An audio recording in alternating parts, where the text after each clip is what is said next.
Hello. I'm going to have to find some music, y'all. Bear with me. Welcome to Joyfully Married After the podcast. Let's see if we can find the right music. Okay, bring it on. Let's see if we can find the right music. How's it sound? Give me a 1 if it sounds good.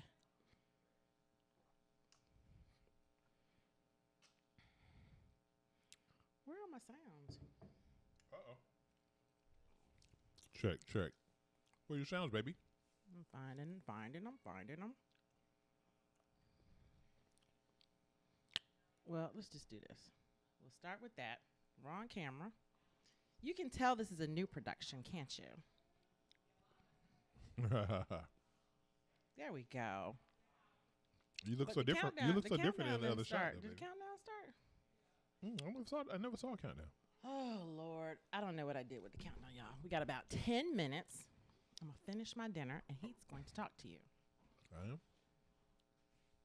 How will you bring me my, tell somebody to bring me my vest out of my closet. The vest I had on. All right, where is it? My closet. Oh, Lord. What's going on, y'all? How you doing? All is well. I hope all is well. Tracy and I are trying something new with our podcast, and so this is our first sort of live podcast we've been doing. For those of you that follow us regularly, we've been doing some content around relocating to the DMV because we live in the DMV now, DC, Maryland, and Virginia, for those that don't know, not the Department of Motor Vehicles. And so we've been doing that on Saturday mornings. So that's been a lot of fun, just indoctrinating people into what to expect, when to move, working on mindsets and understanding how to tackle something new or how to make, an adjustment in your life period. And so it's kind of part life coaching, part information sharing, and just us having fun. And so we've been doing that. Thank you, William.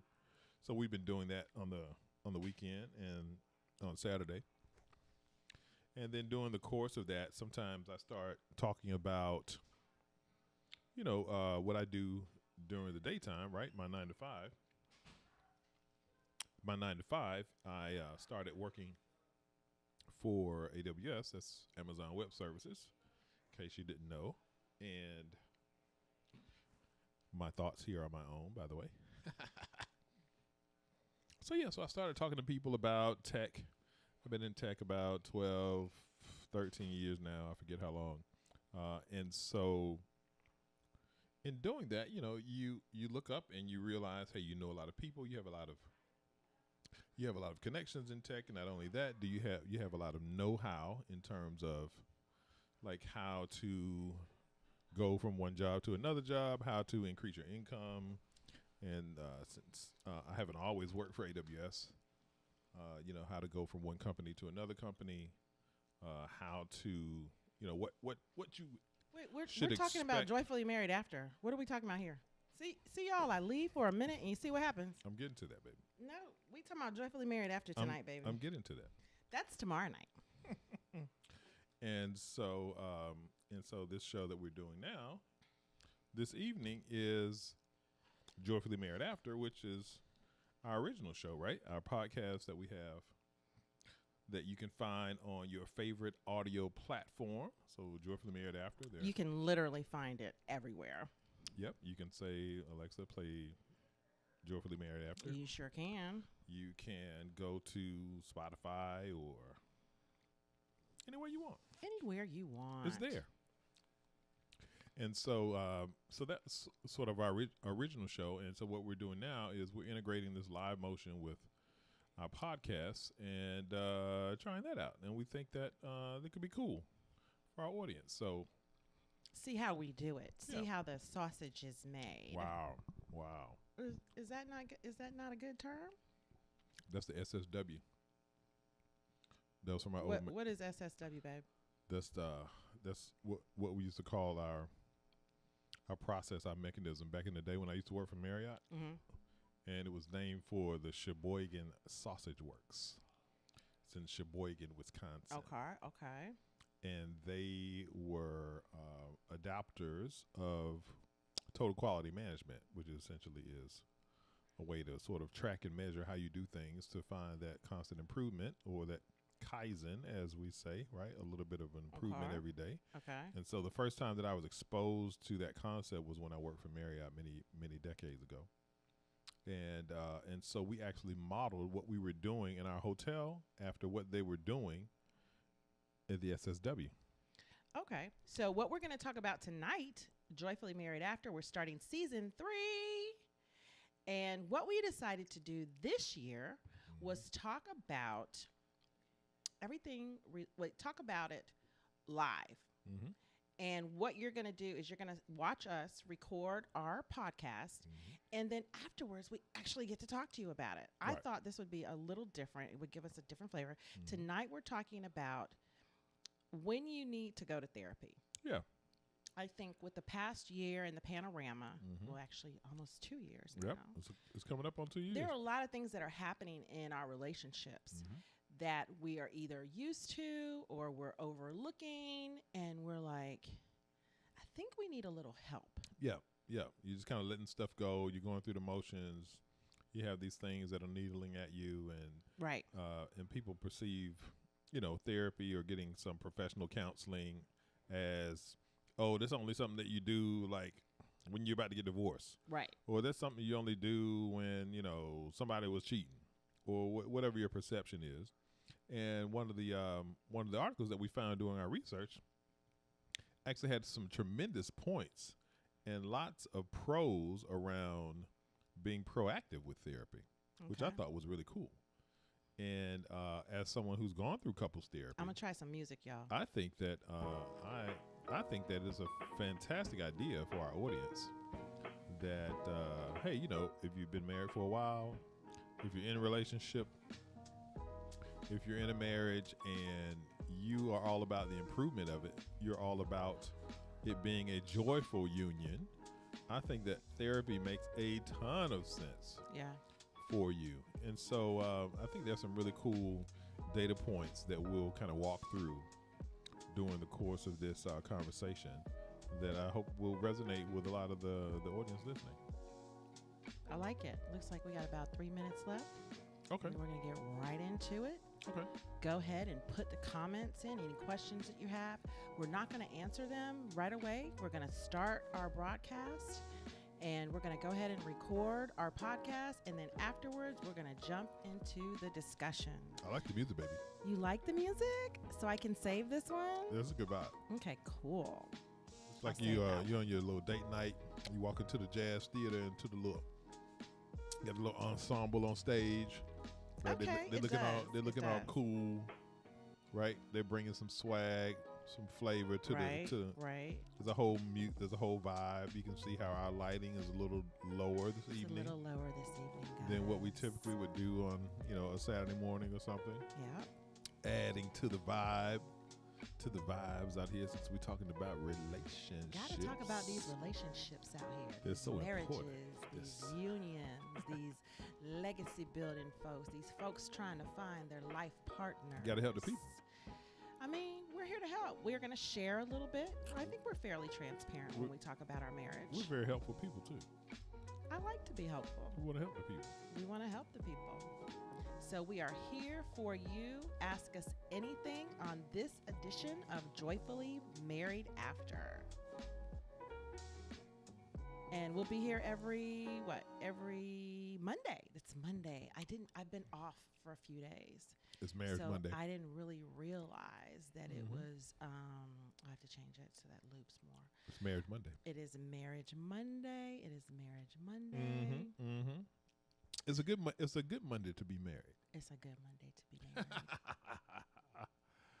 I love it.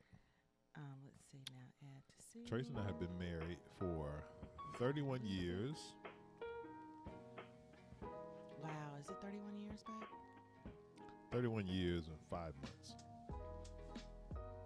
Almost 31 and a half years. 5 months. 31 years, 5 months.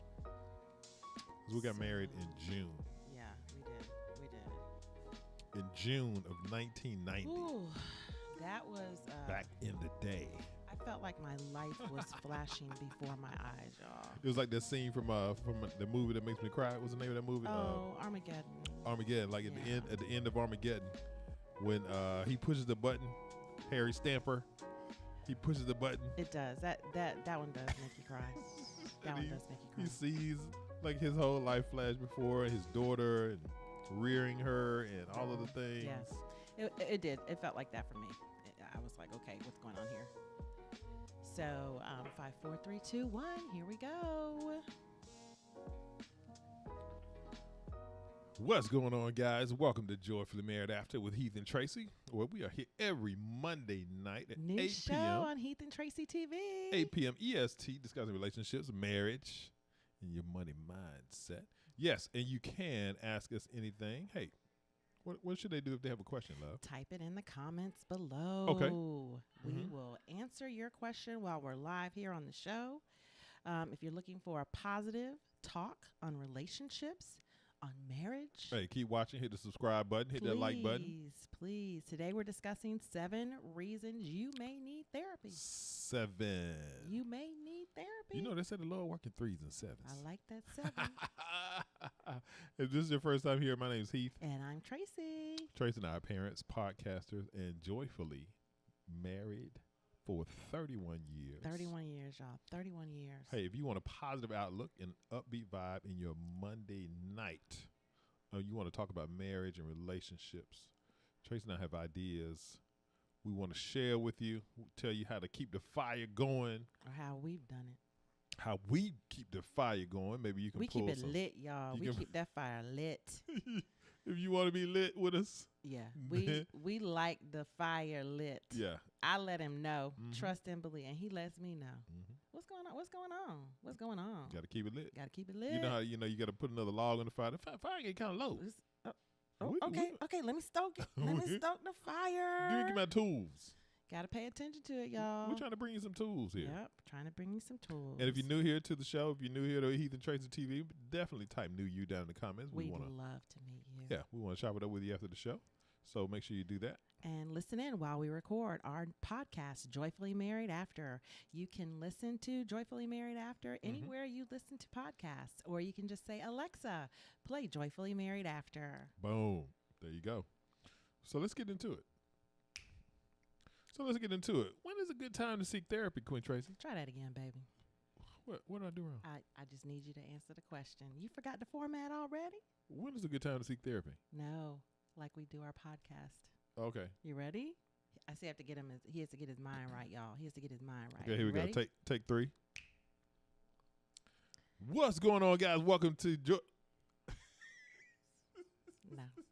What was I supposed to do? We're supposed to do the question first. Give me my line. Season 3. Give me my line. This is season 3. I This know how y'all laughing with us. This how they You're do it not on laughing at us. This is how they do it on the set in Hollywood. All right, line. Okay, I have the line in front of you. It's right in front of you in green. I said when is a good time to seek therapy? Oh, in green. Yes. No. Okay. No, here it is. This is your question. You know how we always open our podcast with a question? Yes. Okay. You got it? You ready? Yeah. I'm ready. Okay. I'm ready. All right, let's do it. All right, let's go. When is a good time to seek therapy? This is the Joyfully Married After podcast, episode 71. All right. Oh my goodness. I wonder what was going on there. I was like, what's going on here? I got a new partner. I wonder what's going on here. I was in neutral for a second. It's all right. So 7 reasons you may need therapy. So guys, welcome back to Joyfully Married After season 3. Yes. Yep. Couples therapists can help with relationship tune-ups and any kind of serious problems you're having. Oh, right? That's real talk. It is. And we know a lot of couples experience conflict. There are battles about money. Yeah. Sex life. I mean, if you're gonna be married, you're gonna have some bumps in the road. You're Yes, gonna you run are. into things. Yes, you're gonna have some conflict. Certainly, there are lots of things that can cause those conflicts, right? So it could be money, it could be sex, it could be lack of sex, it could be a number of things. You always, right? look up and you're always arguing. Yeah. Right. So when you think about this, and then on top of that, the panorama, y'all. Yeah. The panorama. I mean, just think about it. You're with your partner so much more now, and being at home together more has probably added some extra, attention. Whole lot of that out here. Well, therapy can Absolutely. help. Therapy can help, right? There's an answer. Therapy. There is an answer. Go talk to somebody. So let's give you some statistics here. So about 75% of couples who opt for therapy say it improves their relationship. 75%, y'all. I love the data point. Right? 75%. Because, you hear so much negativity around marriage and how high the divorce rate is and why should I bother and all of these things, right? But if you are a married person and you want to be married, you wanted to be married when you started out down the marriage road. You did want to be married. Right. You did want to be with this person. What this data point is saying is that if you go and get counseling, 75% of couples that do that, they're like, this is good. This has improved my situation. Yeah. And I think it's because they say a lot of couples say that hour that they have, they're focusing on each other. They're sitting there, they're focusing on each other. There's no distractions. So it really, really hones in on what's going on in the relationship. That reminds me of the advice that we give couples all the time around that 10 hours. That 10 hours during the week. Yeah. Did you get your 10 in, y'all? The idea is that when you're married and life comes at you and you have all these things that are happening, these things that pop up, right, whether it's work or children, any kinds of distractions that you have, stress during the course of the week, what happens is you are not putting attention towards this beautiful person that you're married to. That's right. And so one of the things that we always advise couples, in case you didn't know, that Trace and I are certified marriage counselors. Yes, we are. And one of the things that we always advise people to do is to make sure that you are spending at least 10 hours per week uninterrupted time with your spouse. Not working with your spouse. Not discussing bills with your spouse. Actually spending time. And another really interesting thing that I learned when we were diving into that concept was if you go to the movies with your spouse, where you're spending 2 hours looking at the screen, not engaging with each other. It's just not the same. So the 2 hours that you're watching the movie does not count. It does not as count. uninterrupted time. So maybe the hour before if you went to the bar or if you went on a walk, before or after, that counts. Having dinner with your spouse. Yeah, sitting down, having a conversation at dinner. And you have to do it in chunks, I think, sometimes. It's hard to do it. But those are the points around the 10 hours a week uninterrupted time with your spouse that they're actually calling out with this data. Yeah. That are saying that, hey, when I go to counseling, this cool thing that happens is not only am I getting some positive advice about my relationship, but I'm also focused. I'm focused on my spouse. I'm focused. And making my relationship That's better. right. I'm really focused. Really here. cool data point. I love that. Yeah. And so the thing you want to think about is that you do both have to be involved in therapy. Yes, one person can go to therapy and get therapy for themselves to work through their issues. And I do recommend that from time to time. Right. Keep that in mind. But ultimately, both people need to participate. Yeah. So there are 7 common reasons couples should seek help. Let's start with number one. Number one, you've grown apart. You've grown apart. Oh, we've grown apart. We're just not on the same page anymore. We're just not on the same page. Okay, wait a minute, y'all. And I get it. It's happened to us. They say there's peaks, y'all. There's peaks when this is actually going to happen to you. So they call it the 7-year itch. And if you get past the 7-year itch, there's a 21-year one too. And we've experienced both. Yep. We've experienced both. We are here to tell you this is truth. Yep. This is truth. It happens. And they say people usually get divorced one of those 2 times, right? So growing apart is real. Right? There's no connection. There's no intimacy. Yep. Your roommates. There are days I feel like that. When you say, there are days I feel like. Even today. I was gone all day. Even today, as long as we've been married. Yeah. You still have days here and there or things that happen in you. You go, oh, no, something's off. Something's out of kilter. Oh, something's off, baby. No. I'm saying not today, but I'm saying in general. Oh, yeah, Like those things can happen. Right. If you're married, life comes at you, things will happen. And so I think it's busyness. The experience that we've had in our lives and how we've stayed with our marriage has taught us and given us tools how we can course correct very easily. Exactly. Whereas when we were younger in our marriage, it was just like we arguing. Yeah, you just argue. So you forget what brought you together. Right. You forget why you fell in love in the first place, and that's what therapy is going to help you with. It's going to get you out of that rut. People go through their lives, they go through their marriages, they're raising the kids, they're doing the kid thing, they're doing the career thing, they're building houses, they're buying cars, they're starting businesses, and then you look up and you're like, who are you? Who are you?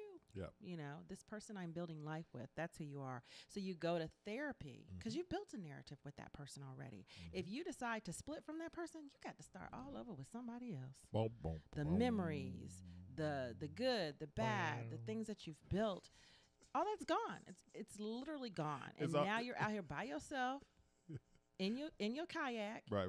Trying to find somebody else to build another narrative with because the one that you had last time you didn't like. And nothing wrong with changing your mind. We're not saying that. We're just telling you the consequence of first not seeking help when you see that the intimacy has dwindled. Right? It's very and therapy's going to help couples reignite it. What's number 2, babe? You clash about money? Who don't clash about money? Everybody talks about money. It's such a stressor, isn't it? It is a stressor, right? Especially when you feel like you don't have enough, or maybe you have enough, but your expenditures are much higher than your income, or you reach a certain point in your life and you're looking around at your friends. You're going, hey man, they're doing this and they're doing that and they're taking this trip and all of these. What different about things. us? What we doing? How much you make now? What you need to get a bigger raise? Why are we fighting about the money? Because I need security as a woman. You giving me stress. You stressing me out. Okay, whatever. Get them coins up. Making my mind hurt. Yeah, I ain't got time for this. Right? So a good thing, and we talk about this when we do our therapy sessions. We have couples talk about what did your parents do? What was money like in the home you grew up with? Yeah. What's been your indoctrination? What's your paradigm? Like, what has your experience been like as it relates to these subjects? Right. And so when you talk about money, they say that we are the sum total of our experiences. And so if you are engaged with, or if you're married to another person, well, what has their experience been like? How do they talk about money in their house? How do they think about money today? And what happened in the past that has framed that, right? And the same thing for yourself. So we're going to be transparent here. Okay, here we go. Okay. Hold on to your seats. He grew up a rich kid. Rich kid. So when I got a hold of him. Oh, I was the rich kid? I was like, what? You buying what? I remember we were at Howard together, and he was like, I'm going shopping. You going shopping? Okay, let's go. Let's go shopping. We're in college, y'all. Okay. Where were we going shopping? I don't know where we're going. What do you mean you don't know where we going? Neiman Marcus? Yes, Neiman Marcus. That was my spot. With his mama's credit card. I was like, is this a good idea? My mama had a Neiman Marcus credit card. I was so nervous because my situation was my situation was different. My parents were not giving me their credit card. They had plenty of them and they had plenty of money, but credit cards were not in my wallet. Right. I never had to ask. And then I had boundaries. Wait, y'all. I had boundaries. You hear this? I wasn't just balling out in Neiman's. So this is something that we had to reconcile in our marriage. It was like the boundary thing, the whole thing about what things cost and what I felt was expensive and what he felt was expensive. That was different. We were on 2 different planets. I remember my freshman year at Howard, I was with my boys. Joaquin and some other people, we were going to the store because we were having like a little cookout or something. And so Joaquin was grabbing something over there. He was like, dog, get some ketchup over there. Right. And so I grabbed the ketchup bottle. I was walking down the aisle in the grocery store. He said, man, you can tell these rich dudes, man, he grabbed the biggest bottle on the shelf. I believe it. So that's something that we had to reconcile early in our marriage because I was like, I'm not used to this. I'm not used to this free. I had an allowance. Right. I got the same amount of money in my bank account every week. Okay. From Donna and Charles. And that was it. Yeah. I wasn't asking if I wanted more money than that, I had to work for it. But the point is that you have to have this exercise, you have to have these discussions with one another. Yes, you do. To understand what your paradigms are and then how that you can leverage that information to think about how you think about money today and how you guys can resolve. But some little of those, exercises some of like that, conflict. you'll do at therapy, and Right. therapy will help you get through your differences. You'll learn each other's differences. And you be like, oh, that's why you do That's that. why you do that. Okay, There you go. okay, now we on the Right. same Now, page. what's the third one, babe? Someone has been unfaithful. Yeah, this happens. This definitely happens. There are different types of unfaithfulness. There's Mhm. emotional unfaithfulness. Mhm. I heard a rumor today that one of the reality stars that I watch on TV, Mhm. their husband was sending somebody pics. Mhm. I'm not Mhm. gonna say what kind of pics, but Yeah. pics Yep. through Snapchat or Twitter or something like that. Yeah. That is unfaithfulness. Yeah. Okay. And I want to double click on that for a moment, right? Because I think that, especially in this day and time, people have these different definitions of what being unfaithful entails. They really do. Right, and They really some of do. this is exacerbated by the devices and the connectivity that we have in the world, and how you have more access to people Mm-hmm. than we have in the past. And so that really is also another conversation, to the point of the last point, is that you have to have a conversation with your spouse and You do. understand, You do. well, how do What- you feel about this? Exactly. How If do I you do feel this, about how does that? that make you feel? If yeah. I'm having regular conversations with someone of the opposite sex that I'm not married to, Oh no. is that a problem? Oh, You- baby, it's just an old girlfriend. I ain't dealt with her since I was 15. Blah blah blah blah blah. Oh no. Right, Mm. and so the idea is that if you haven't experienced these things, you don't understand how that's impacting your relationship, how it can create uneasiness in your marriage, and as well as what those things can lead to. Right, so when you start talking about emotional affairs and other connectivity and going even further than that, and so that's how those things begin to germinate. And so I think the point is that you have to understand, one, how do we feel about these Right. things, and two, how do I conduct myself so that it doesn't become a problem in my marriage? Yeah, and they say the statistic there is they say 15% of married women and 25% of married men report having had an extramarital affair. Mm-hmm. So basically what we're saying here is if you feel like if you're being tempted to stray, it's Yeah. time to seek counseling. Right, get some It's counseling on time it. to face it Mhm. head on. Yep. It's better to go to the counselor with your spouse and say, hey, I've been feeling this way. I've been having these conversations with somebody at work or with somebody online or whatever, and they're making me feel like this. You need to go ahead and meet the storm head on, as I Mhm. call it. Yep. You need to go ahead and get it out in the open because the problem's already there. Yep. The problem's already there. Another great thing, there was another data point in there somewhere in that section, was about how it can still be rectified, right? Oh, most or definitely.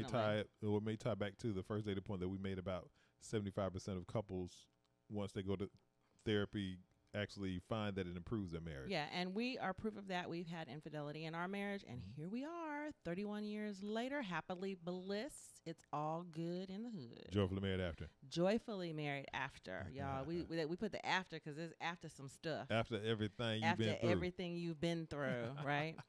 Number 4 is you have a lot of unproductive Mhm. and hurtful arguments.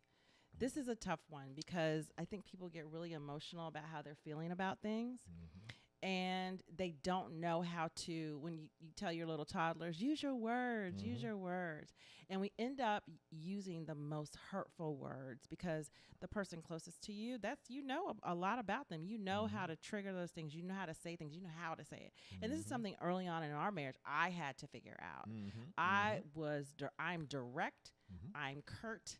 I am sure-footed in my words. Mhm. Mhm. And when you are in a young marriage or even in a marriage you've been in for 20, 30 years, it kind of stings a little bit if you're not careful to bring that tone into a certain loving pattern. So what I've tried to do recently is to first think about what I'm saying. Mhm. Second, think of a different way to get my point across. Yeah.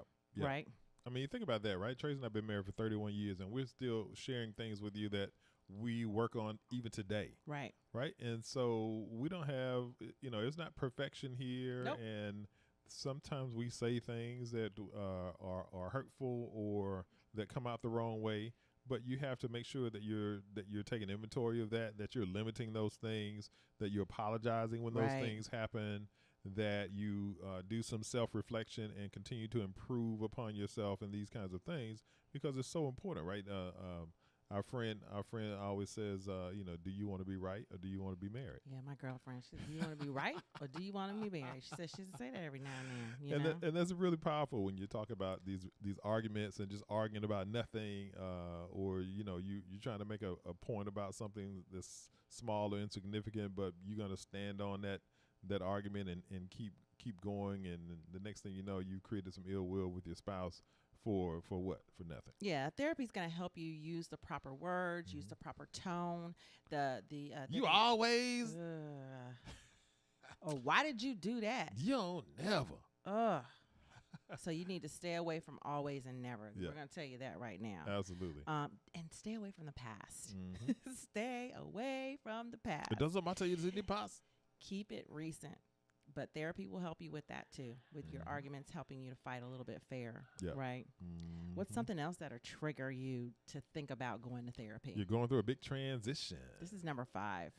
I mean, sometimes people find themselves in like a sandwich generation, right? You're dealing with things with your parents. Yeah. You're dealing with things with your children. Yeah. You're trying to navigate life. You're dealing with all these different pressures.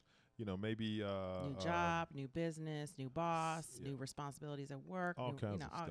Pregnancy, sickness, everything. Hormones. It's crazy, Yeah. y'all. It's Yeah. crazy. So what happens is when you're going through a big transition and your partner's not feeling that empathy for you, for you, they're not giving you that support you think you're needing in that particular transitional phase of your life, you build resentment.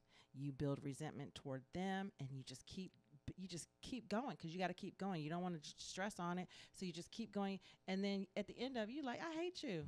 I hate you because you haven't shown me love during this transition in my life, right? So what you do is you go to therapy, you go to couples therapy, and what it does, it's going to help you get to your new normal because something has definitely changed. So you have to get to a new normal and restore the connection you had prior to that resentment that started, right? So that's what couples therapy is going to help you do. Show me love. He's so funny. Oh, man. So number 6. Your love life is lacking. Ooh, this is a tough one. Ooh, Lord. This I is a tough one. I can't have a So I'm going to go ahead life. and read this. It says, in a study published in the Journal of Sex and Marital Therapy, 2,371 recently divorced people were asked to choose reasons for their split. Okay. The number one response. 47%.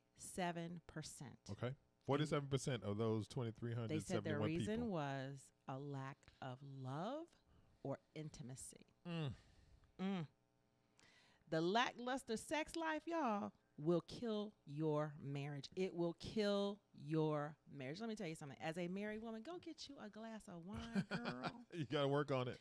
Work on that. Got to come up with something. Come up with something. If you don't feel good about your body, cover it up. He don't care.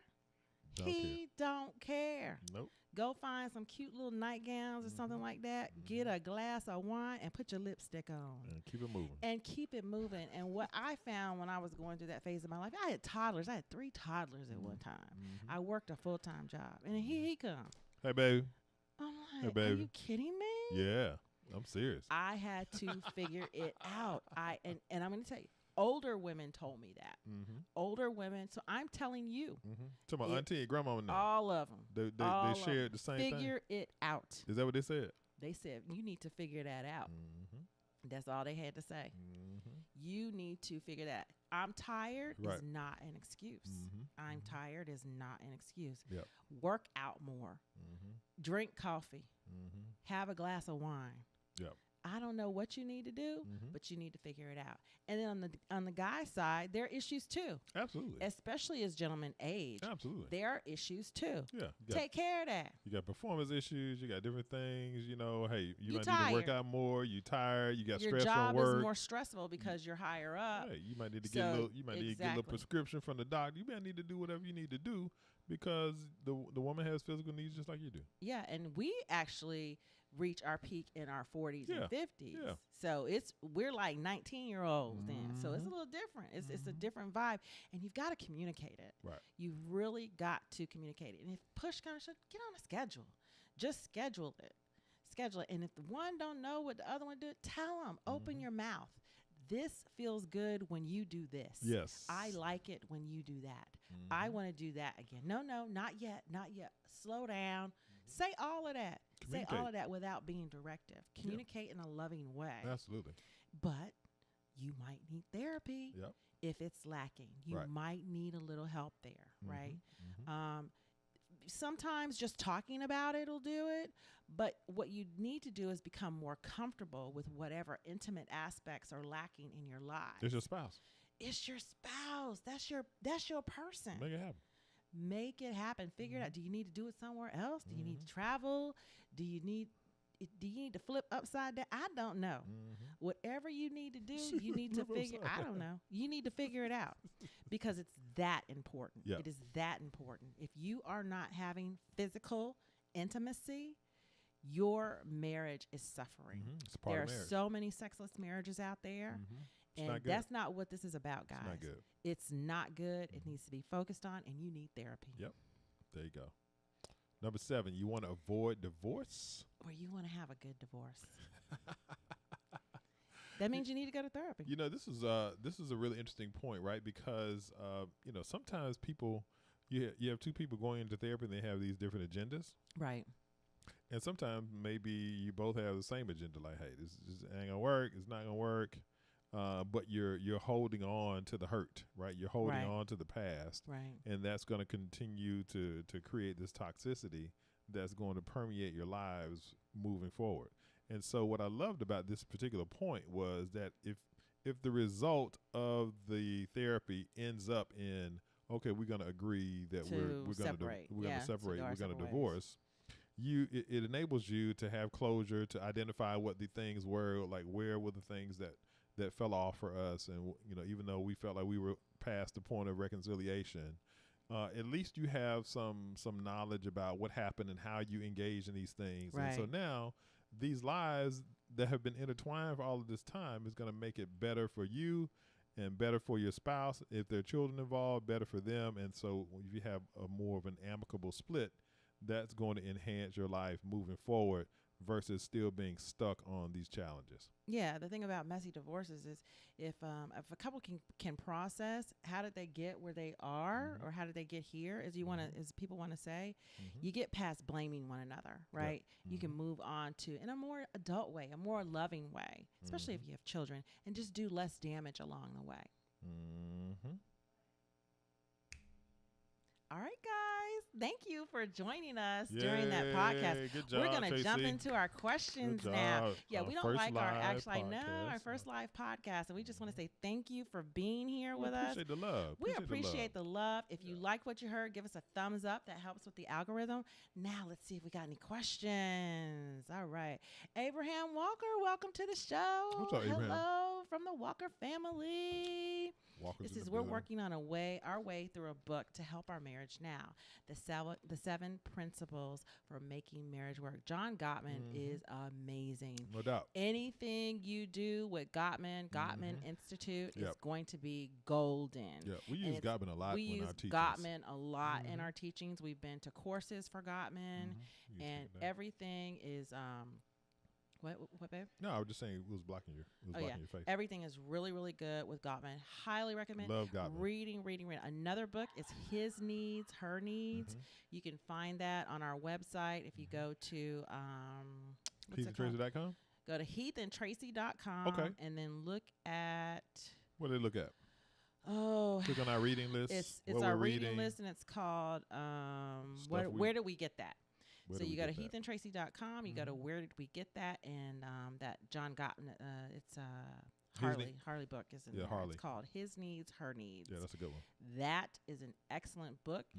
It's going to keep your marriage fresh, just to remember those few principles in it, very simple principles. And it's kind of affair proofs your marriage, to be honest with you. That's good stuff. Yeah, it is. That is a good book. HeathandTracy.com. Yeah, the John Gottman book. I'm sure the Gottman book is is good. Right. Yeah, good call out, Abraham. Joseph Brooks, welcome to the show. What's up, Joe? What's up? It says, when were you able to prioritize in couples therapy while your children were babies, toddlers? Yeah. So That we is a actually didn't good go to question. we actually didn't go to therapy when our kids were toddlers, but I think that if we could extrapolate what your question is, I think it's any time that you need therapy or any time that you want to be proactive around kind of working on some of the things that you've identified where you can make some improvements. I actually am all for it. So I think regardless of where your children are in terms of age, Right. you want to prioritize your marriage, right? Because that ties into some of these data points here that we were making connected to these articles, Joe, is Right. because what happens is when you start having children and you start dealing with life and you taking the kids over here and you're doing over there for that and you're all about the kids and we got to take the pictures, we got to go on the hay rides and we got to do Halloween, we got to do sports, and you look up, it's like 18, 20 years later, Right. and you haven't been engaged with your spouse at all. You put all of your energy and effort and thought and love into your children, which is nothing wrong with that, but you have to prioritize your spouse. And if you put that attention and make sure that you're having these conversations with your therapist around improving your relationship, the children are going to be fine, right? And that's one of the things that Tracy and I say all the time is that if we're okay, the children are going to be okay. Always. We always say that. If we're okay, they're okay. You can make time. It's an hour. It's literally an hour. And the thing that you want to do is think about it's for you to keep them healthy and whole. If you are healthy and whole, the kids are going to be fine. So I definitely recommend prioritizing it, even if it's just to do checkups, even if it's just to have a third party listen in on what you guys are going through or what you're thinking about or how you're feeling. It's always good to have that third party. Absolutely. Abraham asked, do you attend therapy by yourself? I have never attended therapy by myself. Yeah, but I think that's a great question, Abraham. And I think it's the same concept, right? Because anytime you're engaged in these things, these conversations, making improvements in your life, Right. if you need to sort some things out yourself, right, it's really the same concept. If you need to engage with the therapist and make some improvements around certain things about you, there's some things you need to work on specifically, and then you can always pivot back to working through things with your spouse. So I think that if you have enough self-awareness to know and understand that, hey, there are a couple of things I need to go and work on. Right. There's no stigma around it. It's all about making improvements on my life and incorporating that with improvements on my marriage, then that's just going to enhance everything you're doing. Yeah, yeah. Good And question, Abraham. Good question, Abraham. Thank you for the next question, too. How do you know when to end therapy? Is it a forever relationship? No, absolutely not. I think when we did attend therapy, I got to a point where it's like I couldn't talk about it anymore. I couldn't talk anymore. I didn't want to listen anymore. And you just get to a point where you just want to stop and then implement a lot of the things that you're being told to implement. Yeah. So I think it's important to not stay in therapy continuously and that to go to therapy, apply what you're learning, take a break. Yep. Definitely take a break. Apply what you're learning about yourself, about your situation, about your spouse, and then go back when you feel like you need more direction. Yep. I treat, and it's very personal here, I do know people that are in it consistently, but I think the thing about that is that if they're in it consistently to tackle a certain issue, that's totally different. When they feel they're at the end or when you feel you're at the end of that issue, yeah, I would say pull back because at some point you don't want to be dependent on it. In our relationship, we have peaks and valleys when we're like, I think we need a little tune-up. That's what we call them. You call them tune-ups. So you want to tune up. And sometimes, like, we're just beginning to go by ourselves. So that's something else that you want to integrate into therapy. Think of it as a checkup of health. And it's not something you have to do on a regular basis. You can go once or twice in a year and be done. It's not something, and that's the cool thing about it. It's not something you have to do consistently. Case by case. Okay. Good show, guys. Good first Joyfully Married After show. It doesn't look like we have any other questions. The JMA podcast. We will be here again next Monday at 8 p.m. If you like anything, go ahead and hit that like button, subscribe, share it out, let others know. You are most welcome for answering your question. How do you find a therapist? So there's so many ways to find a therapist. I like to ask others that I know, people like me, who do they see? And that gives you an idea. And yes, there are test sessions. You can actually go and see. I know people that are using the online apps. I think BetterHelp is one. There's an Instagram account I follow for Black women. Mhm. She has suggestions on there. There's so many different places you can find help, and we honestly think that if you feel like you need to talk to somebody, it's a good thing. It's Yeah. a good thing. Go You talk can to him. go and talk to them. No, there's not a list of questions. I think you want to feel them out. Mhm. I personally like to put the benchmark of are you like me and do you understand my experience? Mhm. So naturally, I'm looking for someone of color with the same experience that's probably female. That's just the way that I feel about it. So it's all everybody's different though. Everybody is different. You have to go on what you think and what you feel. So keep that in mind also. You want someone that understands your experience, not someone that's just reading you like what they learned in a book. So I just think that's really important. No, the list of questions are going to be what you want to know about them, Mhm. right? That's going to be the list of questions. What kind of successes have they had and wins they've had? But nothing too evasive. You want to feel them out. That's Yep. what you want to do. You want to feel them out and see how you feel about it. I'm all about going with my spirit person. What is my Yeah. spirit person telling me? You know, and another thing that I'll add to that is that when you have those conversations, then you'll also be able to sort of gauge their bedside manner, right? And Yeah. the way that they ask you questions and wanting to understand a little more deeply about why you want to have the conversation with them and making sure that you're fit from in the way that they see it as well. And be prepared to wait, especially as our community becomes more and more open Mhm. to talking to someone. There's going to be a wait. Yep. So understand and be patient. Be patient with those that are out here willing to help us, especially during the panorama. It's the panorama, everybody understaffed. Hang in there, y'all. Thank you so much for joining us this evening. And we hope you have a great evening. And don't forget to join us next weekend. And don't forget, you forgot a little mantra at the end too, baby. Stay connected. Stay connected to God. Stay connected to your family, and stay connected to your spouse. Or your significant other. Boom. Do I have any music? Let's see what we got here. Let's do. You gonna bring some music up, baby? This is Christmas music. But hey, Halloween's gone, right? It's all about Christmas now. We just roll right through Thanksgiving. Just right into Christmas. That's what they do now. Halloween right? to Christmas. We don't have Thanksgiving. Thanksgiving is just songs. like a blip. It's just like Christmas, like the advertisers. But you know what's so crazy? Christmas.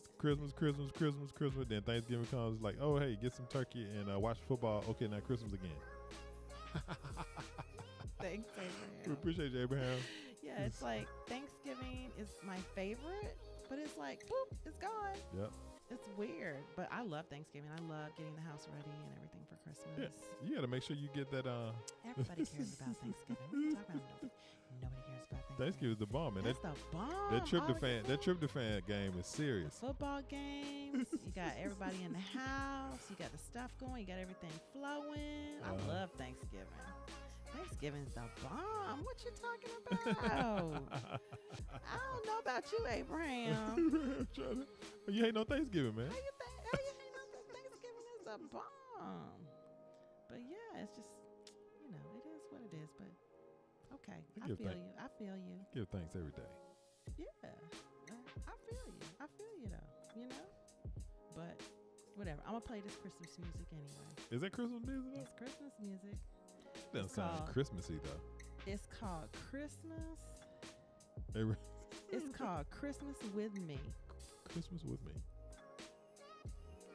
We appreciate you, Joe. Thank you, Joe. Thank you. Joe sent up the arm. Joe sent up the strong arm. Appreciate that, Joe. Shout out. Y'all hear it? Christmas with me. Okay, we hear you. We hear you, baby. Go on to be ahead of the curve. You know. I'm ahead. It's after We Thanksgiving. were talking about being proactive this evening. I like it, baby. One love, y'all. Appreciate y'all. Hold it down. We'll see you next week.